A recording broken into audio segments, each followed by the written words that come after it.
Récemment, le parquet national antiterroriste a demandé un procès devant le tribunal correctionnel pour 13 hommes et 3 femmes soupçonnés d'avoir planifié des actes violents à l'encontre des musulmans en France entre 2017 et 2018. Ces individus font partie du groupe d'extrême droite Action des forces opérationnelles.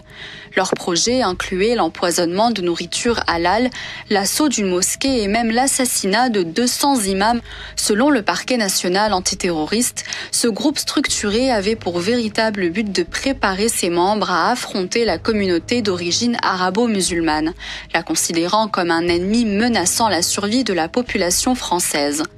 Lors des perquisitions, des armes à feu et des milliers de munitions ont été retrouvées chez les suspects.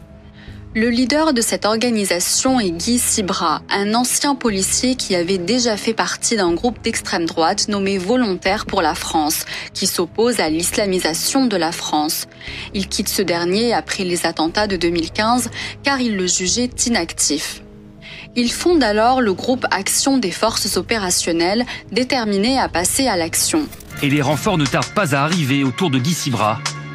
Un ingénieur, une sophrologue, un ancien gendarme, un professeur et même un attaché d'ambassade. Près d'une 50aine de personnes vont rejoindre AFO.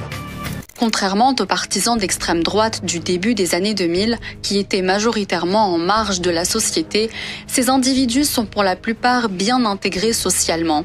Cette affaire met en lumière ce que les services de renseignement confirment depuis un certain temps déjà, la résurgence très inquiétante des actes violents perpétrés par l'extrême droite.